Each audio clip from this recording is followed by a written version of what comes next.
Okay, welcome to our health and fitness workshop series. Today, we are going to keep your spine healthy and prevent injury. We're going to give you some tools, some tips, and some tricks that really help you feel great, look great, and perform your best. I hope you guys enjoy this. It's going to be a good time. Hopefully, you'll get a lot out of it. But let's go right into the first slide. So, like I said, this particular seminar is on keep your spine healthy and prevent injury. And my name's Corey McCoy.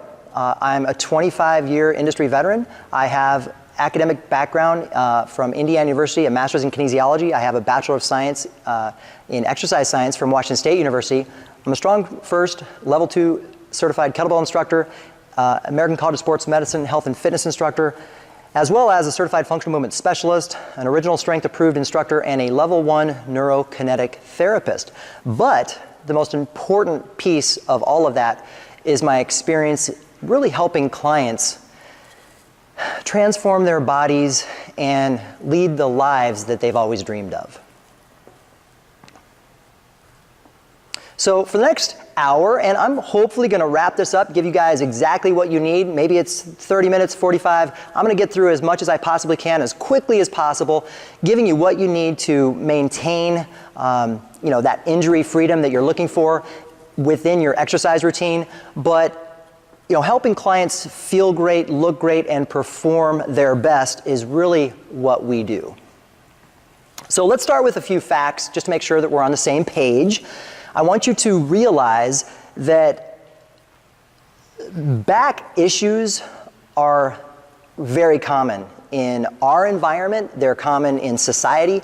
And a couple of, pieces of information that I have here for you. Some organizations, like the American Chiropractic Association indicates that 31 million Americans experience low back pain at any given time.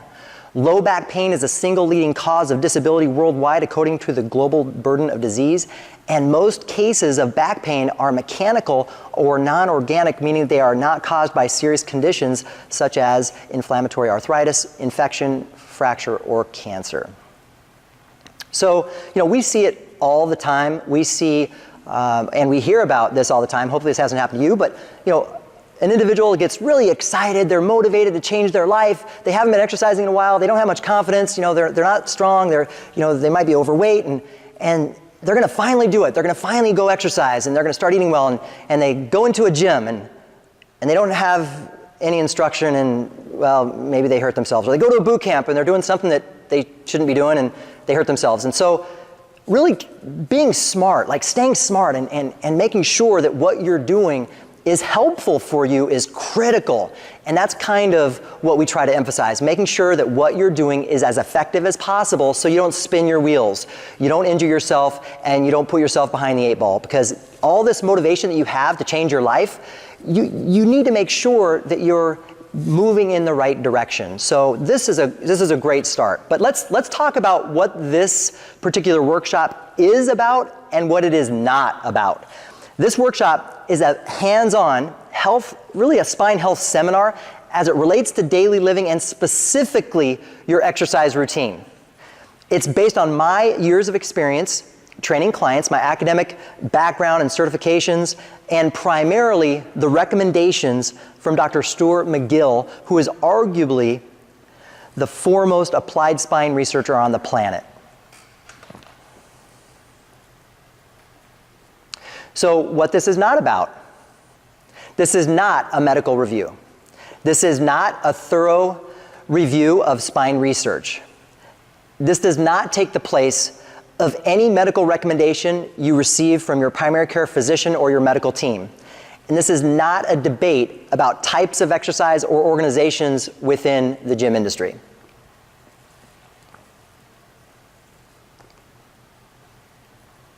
Okay, so there are three keys that we're going to focus on today. Number one, we want to identify neutral spine. You need to know where home base is located. Number two, you want to practice great spine health habits. You always want to stand tall. And number three, you've got to stay smart with your exercise routine.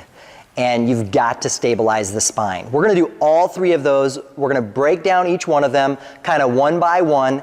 Again, it's not, a scientific situation necessarily. What we're doing is we're applying kind of the real world strategies that we use every day. Our team, we use tools that we need on the fly that are as effective as possible, but it may not be as clinical or research based necessarily as you may find. So again, these are really applied tricks and tools that we help clients with to improve their posture, to decrease their risk of injury, and really to help them achieve those goals that they want to achieve. And so let's dive into it. Let's get into identifying neutral spine. So as we dive into this, I want you to know a little bit more. I mentioned Dr. Stuart McGill, so I want you to know just a little bit more background because I'm not a spine researcher. I don't try to be. I apply exercise recommendations that work. That's all I do. I just simply follow things that work. So we have 4 different systems that we follow. One of them happens to be Spine Health from Dr. Stuart McGill. So his recommendations tend to be important to us and the clients that we work with. The most common issue in our environment is a spine-related setback. So we want to make sure that we take the time to understand his recommendations, to understand a little bit more about his background, and we can then execute something that's very effective. But I thought it would be helpful just to kind of show you guys a few quotes from Dr. McGill because they're pretty interesting. First quote here: "From observing the way your total gym routine is performed, we can predict the type of disc damage you are eventually going to have." Wow! Are you kidding me? Guys, do you realize you could be working out? Unbeknownst to you, there could be a camera watching you, and Dr. McGill could be saying, okay, that person right there is going to have, a lateral bulge or herniation and, XYZ vertebrae. I mean, that is really scary. So as you go through this, just realize that sometimes spine-related issues aren't going to present themselves immediately. So as you know more about the spine, you can understand how it works, what it needs to thrive, how you can prevent injury, and you can really thrive. But that's a very interesting quote from Dr. McGill. A lot of his books and resources are available at your fingertips. Again, I'm not trying to sell these. I'm just trying to emphasize the importance of getting really good information from someone who's a spine researcher. And for someone like me, who is in the trenches with clients every day, I really need to lean on the things that work. And so, I want you to look into these types of things because they work. All right, so some of the core concepts that are emphasized in those resources. Obviously, getting out of pain is the first step. Rehabilitating, repatterning those motor programs, really improving your posture, enhancing the stability, and really practicing bracing, and then getting into performance, strength, power, agility, and really mastering core tension to help you be successful with exercise. And then lastly here, just a couple more quotes that, again, I feel are pretty interesting. Realize that the spine discs only have so many number of bends before they damage. We're going to apply a little activity today that you guys can kind of experience even at home, so you can kind of participate with me. It's a fun little experiment that I like to do, and I think you'll enjoy it as well. Lastly, a little quote here from Dr. McGill. When he's in the laboratory, we get real pig spines from the butcher, and we compress them, we shear them, and we bend them to stimulate activities such as golf, sit-ups, and we watch as unique patterns of injury emerge. Wow. I'm not sure if that hits you as hard as it hits me, but that stuff's very interesting. Okay, so here we go. So as Dr. McGill puts it, back injuries are the result of putting the spine under load and then breaking healthy movement form. So we have a saying in our environment that form is king, and therefore that's what's really critical for us as coaches, is to help a client not only with the movement, but to really help them learn how to do something properly, how to pattern things. And the most common back injury is a disc bulge or herniation caused by repeatedly bending the spine in the direction away from the bulge. So that is the most common. There are other injuries that can occur, but that's definitely the most common.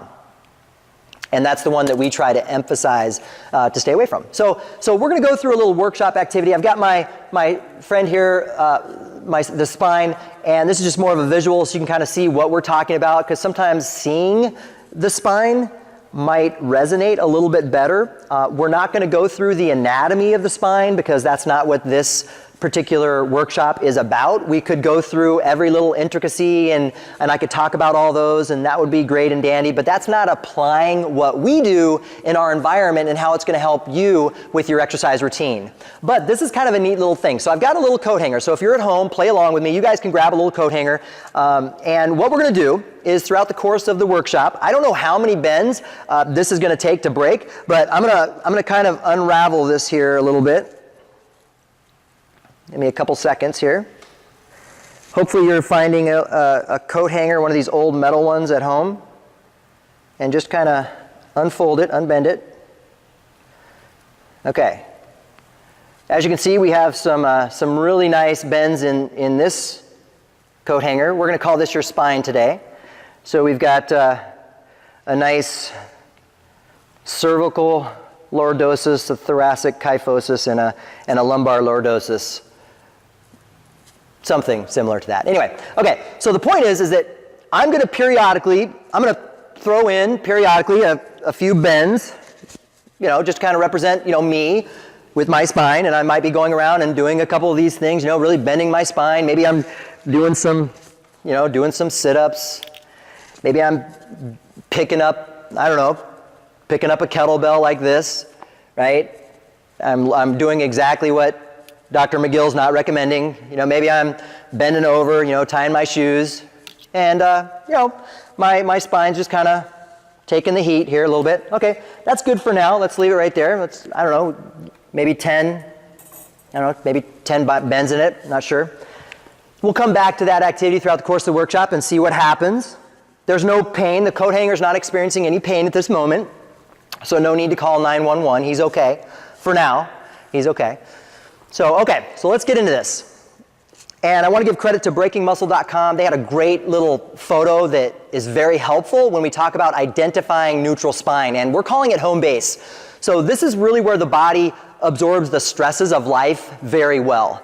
And we really want to try to emphasize this neutral spine at all times.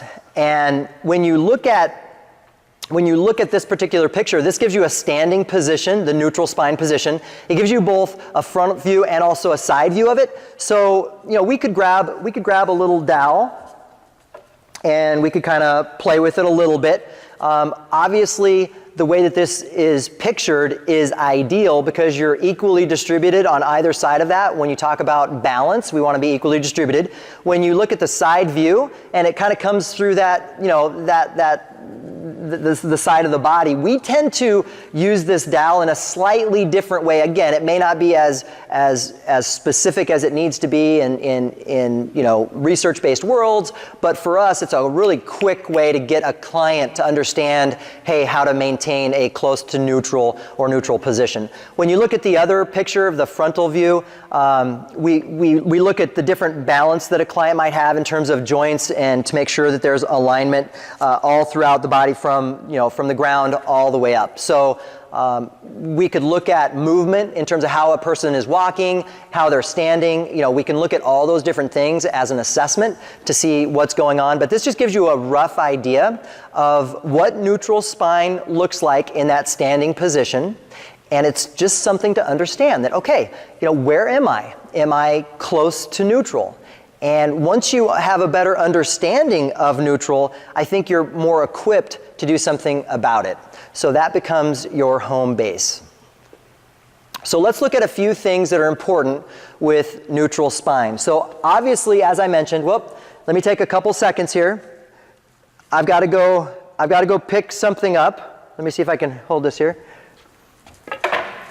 I've got to go pick something up again. And I'm going to,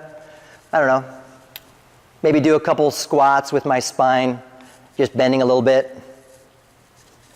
Not really sure what else I'm doing, but okay, got a couple more bends out of that. Let's just say, gotta make sure I'm working on the same spot. You guys are gonna be really upset at me if I work on a bunch of different spots and nothing happens. Okay, it's not in pain yet, although I felt maybe a little pain. Okay, so you understand neutral spine. Let's move on to the second little piece here. You wanna set the neutral pelvis. So a lot of our clients that walk in the door, they have no clue where neutral spine is. Once you start, talking about neutral spine, yeah, they may get it, but actually getting into neutral spine does rely upon the base, and that's the pelvic area. So we need to help them kind of understand those movements. So for instance, if I took someone from the crowd here, if I had maybe Catherine, come on over here for me for just a second. If I had Catherine as an example, I might have her come all the way down onto the floor, and yeah, that's perfect. You can go into an all fours, like tabletop position. Good, and so what we're gonna do is just kind of have her do anterior and posterior pelvic tilting, like this whole cat and cow type of position. So I'd have her rotate her pelvic. There you go, so it's a posterior, you got this little, kind of this cat position, and then if we go to an anterior pelvic tilt, now you've got this cow. Wow, she's like very mobile.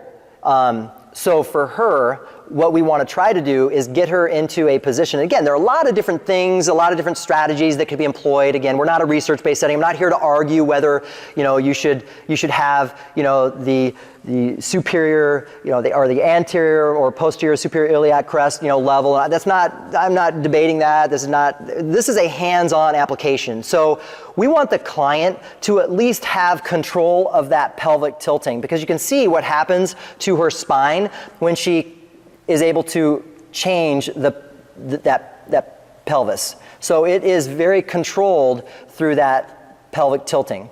And if the client has troubles with this right here, just going from cat to cow, could help them have better control, just kind of doing some repetitions and helping them experience that. This is not under load, so it can actually be okay in terms of the recommendations from Dr. McGill. So this is a cat-cow position, and what we really want is to try to identify that neutral spine position in this position, so that if she's really flat back and there's no noticeable lordosis, we want to try to encourage that slight anterior pelvic tilt to just kind of give her a little bit of that that lordosis there. She's going to have a little lordosis in the cervical spine as well, and you can see here where it's looking like it's closer. We transition next into checking for 3 points of contact, and we can do that with a dowel. Like if you're at home, grab like a broom handle, and you can have a partner, or you could actually kind of do this yourself, but you're going to put this on your spine. And we want 3 points of contact, the upper, or really the lower back, upper rear end area, the mid or upper back, and then the head. So that dowel is going to hit those 3 points with those curvatures of the spine. And that's kind of how we roughly are going to identify if that person is in neutral. And if this person has no gap in the lumbar area, you can see where she's got this flat back. I can kind of identify that visually, and it's a very simple thing for our coaches to kind of see and kind of help that client with. And we're not trying to go excessively in one direction or the other, so if you end up going big time, way down, and that's really, and give me some feedback here, Catherine, but does that feel comfortable? No. Not at all. So she's way off of neutral. Bring it all the way up, as far as you can. Does that feel comfortable? Okay, so put it in a position that you feel not only comfortable, but stable, somewhat stable. Okay, yeah, and so Catherine's got this spinal position that she feels pretty comfortable. It's not an extreme in one direction or the other, and I've identified the little points, the points of contact, and so from my standpoint, this actually looks pretty good. So I would say that Catherine has neutral spine in that position. She's pretty good to go, and at least we've identified neutral spine in maybe a couple different positions. Like I said, if someone is standing, sometimes we do have them go to the wall. Again, it may not be the most accurate, because we really like to look at that line that goes right down that ear, so you're equally distributed on both sides. But for us, it's not a research-based setting, so we don't have, a laser where we can tell someone that. So sometimes an easier thing to do is just to have that person stand up against a wall or to use this dowel in that upright position. And that helps you understand neutral spine. It helps you really set that pelvis, and you can check for those 3 points of contact. So good. So I'm going to end up bringing you back, so don't go far. Okay. Excellent. Thank you. Thank you.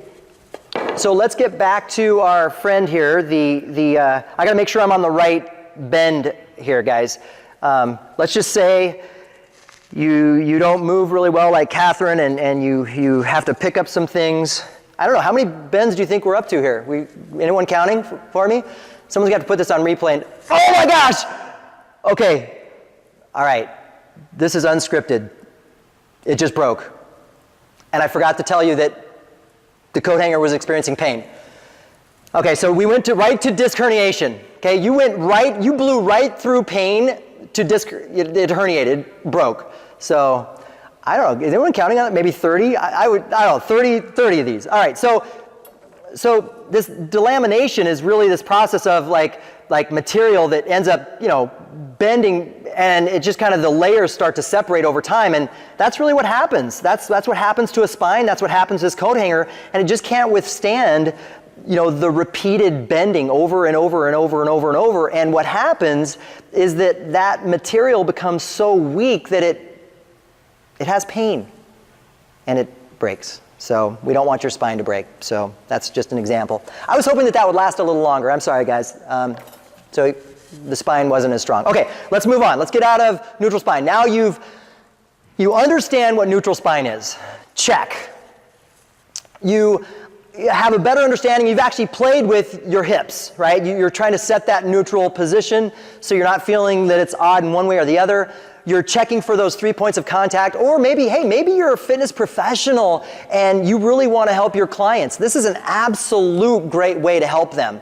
For our coaches, this is the aspect, this is just like the key aspect. I mean, we do some other things, pretty well, but this is such a key aspect that we have to drill this into our coaches, because you're just not born with this information. You really have to look at it, you have to help people, and it really makes a big difference. So let's move on.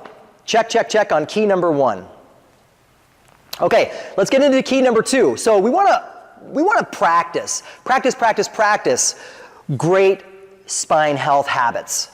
And practice makes perfect. So if you have great posture all day long, and then you go into your environment, your gym, and you exercise, and it's not pretty, that's a problem. So we really want to make sure that you're practicing spine health, a good spine health, and it's very simple. This is not complicated. All you've got to do is stand tall. Just stand tall. Right? Remember your grandma telling you, stand up straight. Okay, stand up straight. Whatever you want to call it, stand tall. We like to kind of tell a client, take a string from your head, pretend like there's a string attached to your head, and just pull it to the ceiling, right? So if you're 6'3", think 6'4".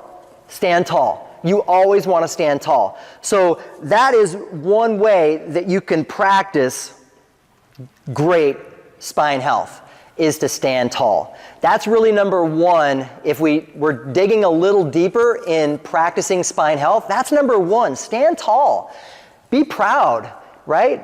And that's going to help your confidence, just how you look. If I'm not standing tall, I'm slouching, okay, this is not helping me do much. But if I'm standing tall, okay, my eyes are up, my head's up, I'm probably feeling a little better. Really important. The next part of that is just huge is this whole idea of core stabilization. So core stabilization with breath creates the correct intra-abdominal pressure necessary for you to perform whatever it is that you're performing. So if I'm just simply standing here in neutral spine, yeah, there's core stability and I'm breathing, but it's really not that intense. And we'll get into some of the exercise applications and how the body, prefers to bend, to in terms of the exercises. But when you're looking at core stability, we want to make sure that your stability matches the movement or what you're trying to accomplish. So as you go into different positions, as you move, as an example, as you walk, there might be a need for more core stability as you become dynamic in that movement. So one great exercise that, years ago we brought Perry Nicholson to our environment for our coaches, and he showed us this great exercise. It's just super. It's a wonderful exercise that teaches that stability and then really breathing behind that shield in that neutral spine position. So where's my subject here? Come on, Catherine, I'm gonna use you again. Okay, so let's get Catherine back over here. And Catherine, this time, what I'd like you to do is you're gonna get down in this spine-friendly way, and I'm gonna put you into that kneeling, like tabletop position again. I've got this ball behind you, so I want you to put your feet on either side of that ball, and I want you to bring your bum back so it touches that ball. Good. And now from here, she's in this tabletop position. Let's first of all make sure, Catherine, that you are in neutral spine. So let me just double check this. All right. Pretty darn close. Does that feel pretty comfortable and stable? Yeah. Okay. So let's just say if Catherine now she gets neutral spine, she's in this tabletop position, what I'm going to have her do is I'm going to have her continue the breath, and this is not a breathing seminar, so if you want to know a little bit more about breath, you can watch Chris next Tuesday on his seminar, but let's have you gently, using your core stability, I want you to push gently back into the ball without changing your spinal position, and while continuing the breath. And again, it's not a maximal effort, it's just gently engaging the core, continuing the breath. Give me that, 5-10 seconds, and then coming back out, taking a little decreased core emphasis, not changing the spine, but changing the intensity of the core stability. And let's have you engage the core a little bit more by pushing back into that ball, keeping that neutral spine. She kind of flattens out a little bit. Not sure if you can kind of see this or not, but she flattens out a little bit. So I'm going to encourage you to go ahead and give me a little bit more of that anterior pelvic tilt to maintain that. There you go, get stable. And now breathing, engaging the core muscles, pushing back into the ball with your core, not your hands. Your core. Can you sense that? And can you sense when what your spine kind of wants to do? It wants to kind of flatten out, doesn't it? Yep. And so this is actually something that we have, worked with Catherine on since she's so mobile. She's got like the perfect yoga body, right? She's very mobile, but there may not be this stability that she needs to perform some of the movements that we might emphasize to help get her strong. So we really need to work on the deepest core stabilizers and not necessarily focus on these other muscles that are all over the place right now. So that's just a great exercise that someone can do. Thank you very much for that. So that's a great exercise that anyone can do, thank you. That's easy to do. You don't necessarily need a ball necessarily. That's just how we do it in our environment. But, learning how to stabilize the core with your breath so you're not holding your breath. And Catherine did a really great job of continuing her breath. A lot of times when you get a client in that position, you engage, you have them engage their core, they push back into that ball and they'll hold their breath. In fact, you should try that, at home. Do something that creates a little tension anywhere, crush something in your hands, tense something up, and it's a natural inclination to really hold your breath. I think a lot of us tend to do that. The problem is that breath is the key to movement, so that is a big problem in and of itself. So you want to continue that breath, breathing behind the shield, which means keep the stability and then breathe behind that stability. So that's core stabilization as it relates to a couple different exercises. Obviously, as the intensity of the movement goes up, or the forces that are required to meet the objective, your stability, your core stability is going to rise as well. So that's why it's so important to get these foundational elements just locked in solid. Make sure you know neutral spine. Make sure you can control your pelvis. Make sure you're practicing, the standing up tall. Make sure you've got that initial level stability, whether it's walking, whether it's, sitting, whether it's, doing an exercise like this. And then you can progress to more challenging exercises. Obviously, you'd want to personalize the situation for you, but again, just giving you some hopefully appropriate, maybe considered lower level things, but really critical. And then lastly on that, practice makes perfect. So practicing that neutral spine, always standing tall, and really then all the different pieces of the puzzle start to come together. But whether you are in the standing position, whether you're, kneeling and going down to the ground, notice how my spine stays in neutral. In fact, that's a really great one to kind of look at. And I might kind of transition that one into the last key, because that really starts getting into the exercise program that you might be participating in. So again, remember, just because you're exercising doesn't mean it's good for you. If you think you know what you're doing, I typically don't find a lot of individuals that walk in our door knowing exactly what to do or how to do it. And that's why you deserve a coach. You need some coaching. And the sooner that you realize that, the better. And so going into key number 3, you're going to see that we start getting into really staying smart. We want you to stay smart. Stay smart with exercise. Have a higher level expectation for your workout routine. This is not just a workout. This is your life. It's transitioning into everything you do. Your energy, your health, how you sleep, everything that you're doing, the relationships that you have with others, the energy you have for your profession. I mean, it just transcends every piece of your life. So it's more than just a workout. Have a higher expectation for your workout. Don't just try not to just sit in a machine and just put it on autopilot. Like, this is very mindful. So when you look at this last key, it's stabilizing the spine as it relates to specifically your exercise routine. So we're going to get into now movement and potentially even higher level movement. So let's go ahead and look at some of the things that are important with this. So first of all, I think all of you who are watching this and who are attending really are hopefully you appreciate your health. I mean, you're investing your time, but realizing how good we have it. You're not in pain, so stay out of pain. If you are in pain, get out of pain. But really appreciate your health. It's the one thing money can't buy. There are a few other things that money can't buy, but that's definitely one of them. So make sure that you appreciate your health and you stay injury-free. That's number 1. Number 2, understand the significance of load on the spine. So loading the spine, guys, all this stuff that we've kind of gone through, we really haven't started to load it yet.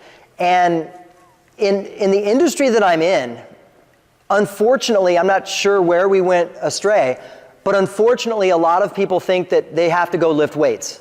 Well, first of all, in my experience, most people haven't earned the right to lift weights. And you've really got to make sure that you go through some kind of movement screen to identify what your movement deficiencies are first. Because we have a saying within our client keys. We have 5 client keys. The third one is don't build strength on dysfunction. Don't do it. Don't think that you're going to walk right into a gym or maybe your basement and start lifting weights, like loading weights. It's not smart. Make sure you find a professional, go through a functional movement screen to identify if there's anything that you need to be aware of. Maybe it's core stability, maybe it's shoulder mobility, maybe it's, maybe you have a squat deficiency. I mean, whatever it is, just do your homework, expect more out of your exercise routine. And the next step beyond that is to make sure that you're moving well. Once you go through that movement screen, you'll be checked off and you go through corrective exercise, so you're moving well. Then you're going to skill up. So you're moving well, then you're going to skill up. Because if you have more skills, you're like an assassin. You're like, having skills is like being an assassin.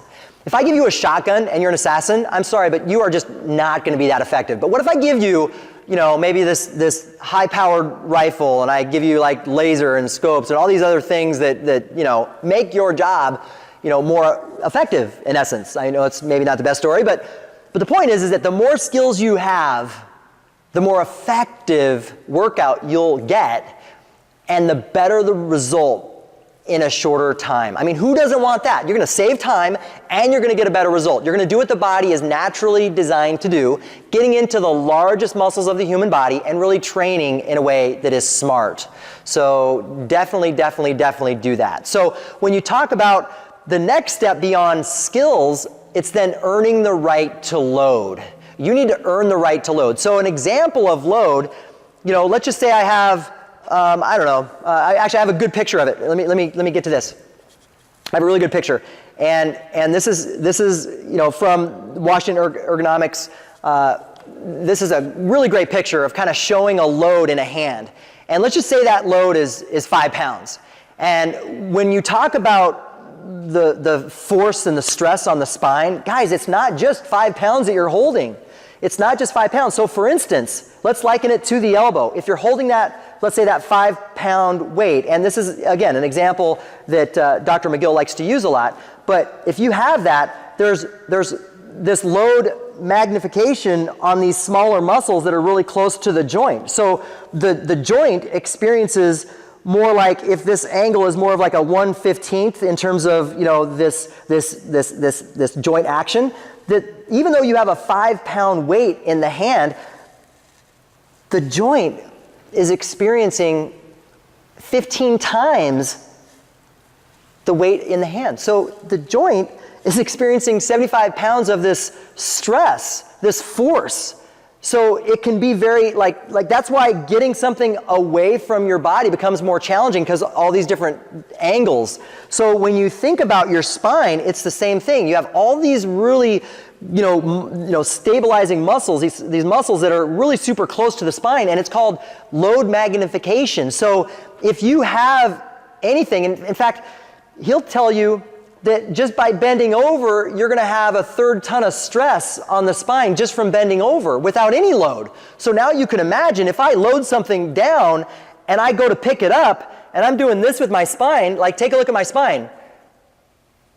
Like, I hope you see that that's not really a great position to be in, right? Because we're really breaking some of those recommendations that we know are really important. So whenever we talk to a client, yeah, we want to understand neutral spine, but now we got to move, right? So now you want to get into those joints that are made for mobility, and that's getting into your hips. So if I take a squat as an example, I'm going to get into my hips, but notice that my spine doesn't really change position, right? I'm getting into those joints that are really designed for mobility. Whether it's the hip, whether it's the shoulder, you need to be stable, and I'll talk a little bit about that as well in terms of what the core really likes, but the stability of your spine is going to allow for this mobility distally, like in the arms and everything. So I don't have to walk like Frankenstein. You need to be stable in your core, and then you're going to be mobile in the joints that are designed for mobility. So that's a little bit having to do with load magnification. And then, when you get into some of these different exercises, like for instance, it could be, again, we get in, deadlifting, squatting, carrying, swinging, Turkish get-ups. There are a lot of great exercises that you should be doing. So let's go over a few of those and just make sure that you guys have a bunch of different exercises. And the last thing that I'm going to talk about is I'm going to talk about the different core exercises that you could do and what our recommendations are. So let's look at some of these exercises. And again, this is not an exercise video necessarily. I'm just going to show you a couple of examples. And when we do move, we typically would take off our shoes because of the connection to the ground is really important. So let me move these out of the way. And that's another plug for the seminar on your feet that you guys can watch in the future, but I won't plug it too hard. But just take a look at that. Okay, so let me just take a 12 kilogram kettlebell, and let me just show you what maybe a deadlift could look like. So with our clients, we cater to a mature professional audience. We're not catering to elite level athletes. We're working with people who they have jobs, they have families, they don't have 4 hours to spend training, so they're not compensated to train. They are compensated to do their job, to love their family, but they do want to feel great, look great, and perform well. So it's our job to make sure that they're doing all these great exercises, but we want to minimize any problems that could occur. So on a deadlift as an example, we as a team try to get the client focused on the goal. And the deadlift objective is to simply lift the weight. I mean, that is the goal. Lift the weight with great form.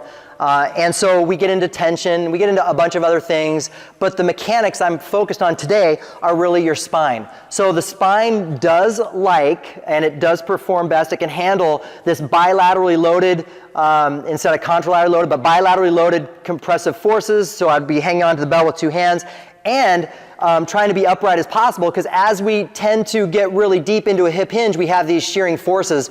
And so not that the shearing force is bad necessarily, but you just have to have more core stability to do it. So when we work with our clients, we want them to get directly over that bell, keep that chest proud, stand tall, get into their hips. And now again, I'm not an expert on deadlifting. I'm not a power lifter. So we try to emphasize the pros and minimize the cons. So we want our clients to get into their hips. We're not teaching a super heavy hip hinge because of the shearing forces. So we want to get them into that position, keep their chest proud, crush that bell. So you're going to crush, shrink wrap, drive, and now you're staying in that neutral spine. You know, you could now suitcase carry, I mean, whatever it is, you put that down. So that's an example of that particular exercise. If you end up showing you an example from the side of a squat, might be a goblet squat, same thing. Take a look at how I'm getting into the hips, but maintaining that neutral spine. So same thing with maybe like a rack carry, right? I could carry this bell. I'm still upright. This is not bilateral, I'm contralaterally loading, it's one side, so this is actually harder on my core. I'll talk about that in just a second.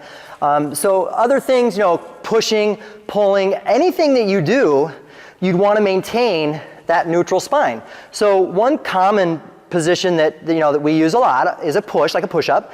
And clients will tend to drag their head down and they really get out of this neutral spine. You know, they could be doing this, right? You know, this, I don't know, just all sorts of funky things. But really staying neutral in this position and throughout the push-up is important. So there's no stress on the spine and all the way up and down. So regardless of what you do, even a swing, let me show you a swing example. So again, you know, just showing you the mechanics of a swing. Chest is proud, getting into my hips, neutral spine, bringing that angle, that bell toward me, and now I'm ready for this swing to take place. I'm gonna hike it aggressively, and I'm gonna explode the top.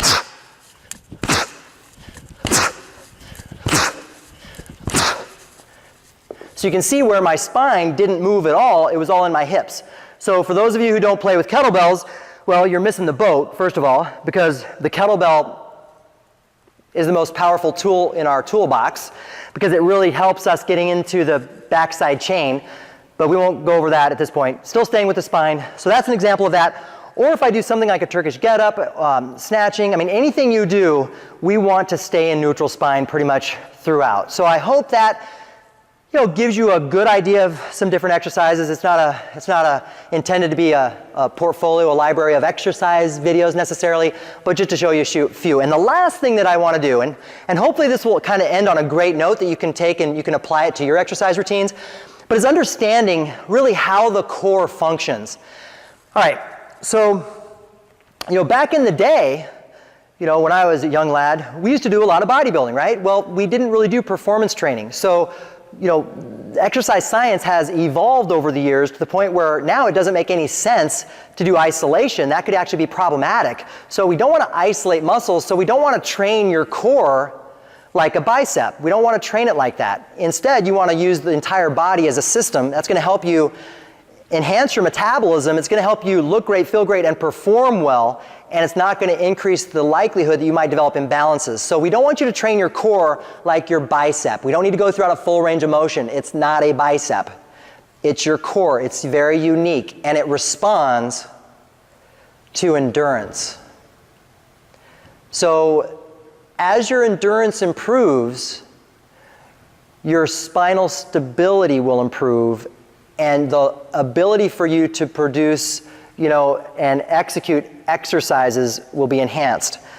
So again, it's an endurance emphasis, which is why whether it's carrying, whether it's planking for time, whether it's, you know, I mean, there's a variety of different exercises you can do to emphasize stability of your core, but your core is going to be best used or best enhanced through endurance, not necessarily strength. So just remember that. And here are some really great exercises that you can start employing. Again, not an exercise catalog by any means, but these are just a few. So I mentioned carrying, right? That's where you're carrying load. It could be a farmer carry. That's where you'd have 2 bells. And this would be a bilaterally loaded core exercise that the spine handles pretty easily, right? Bilaterally loaded, it kind of likes that. So your sumo stance, chest proud, crush, shrink wrap, drive, and now your farmer carry, right? We tend to do this for lengths or time. You could also do 2 bells in a rack carry. There's just a ton of different carries. Extended arm, overhead carries. You can do rack, you can do single arm stuff. Let's talk a little bit about that. I'm kind of in 2 tangents here. The one tangent was talking about all the different exercises. The other tangent is talking about the planes of motion, movement, and also talking about how the spine actually is enhanced with contralateral or isolateral versus bilateral loading. So if I have these 2 bells and I walk around with them in a farmer carry, your body, like I said, can handle that pretty well. But if you go down into a suitcase carry, especially if it's heavy with some load, your spine, now all these forces, especially opposite side low back QL, is really stimulated. So these become great exercises to really change, like throw your core some curveballs. So if you think of your core, again, we're not training it like a bicep, so we really need to hit it from different angles. And some other exercises that could be great that talk, if we're talking about different angles, might be a side plank. That's a great exercise for your core. I'm in a modified side plank, very appropriate for most people. Could do a regular side plank. Could mix it up. We tend to do some things, extend the arm, and you grab like a band, and now you're doing some kind of movement in the hip and the shoulder. But again, making sure you maintain that neutral spine. Some other exercises, obviously you've got your planking, you've got your body saws, you've got stir the pot with a ball. This is a McGill favorite, right? Stable through the spine, doing circles. You've got dead bugs where you're on your back, doing different, again, it's all spine stability. Again, different levels. You can employ isometric stuff. You can do opposite hand, opposite leg, extend things, make them harder. These are all great things to do for your spine. Another really great one is a Pallof press. We do a lot of this in different positions of the body because it's great for the hips. Bring a band from really a frontal plane. Most movement comes at us from the sagittal plane. So hitting something from the side, again, really stabilizes the core. And you're just giving us a little pause at the end and right back in. Pause at the end, right back in. You can do that in tall kneeling, half kneeling, standing. You do that in all sorts of positions. But again, the body really loves the stability, the endurance. Challenge it in a lot of different directions. Don't just stay in that plane of movement that is typical, which is coming right at us, that sagittal plane.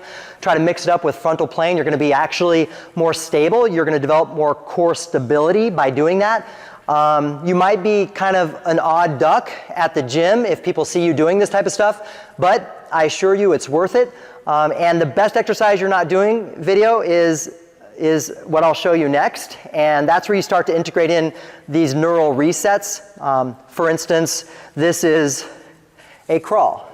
So here is a baby crawl, here is a bird dog crawl, and here is a leopard crawl.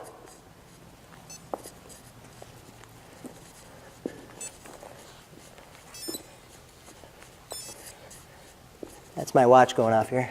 But this leopard crawl can be incredibly good for your core stability. Again, you may be the only one doing that in your gym, but I assure you that's an incredible core stabilizer that will make you work. But all in all, that is our seminar for the evening. I've had a great time. I hope that our audience has had a great time. Catherine, thank you for helping us out over here. Guys, I hope you took some of this information. It's great stuff. Knowing neutral spine, standing tall, and applying it to your exercise routine so you're getting more and out of the routine that you're doing, and you're just staying smart. And so join us in the next few seminars. Like I said, we're going to do restorative breath. We're going to get into the feet. We're going to get into neural resets. We're going to get into keeping your fitness routine as sharp as possible, because you should know your ABCs of a sharp fitness routine, and you have to have higher level expectation instead of just randomness, instead of not being motivated and just doing whatever you want to do, or being in a exercise session with 40 people and you're doing a boot camp. So this is Corey from Plaza Fitness Performance, and I'm reminding you to stay smart, stay sharp, and stay strong.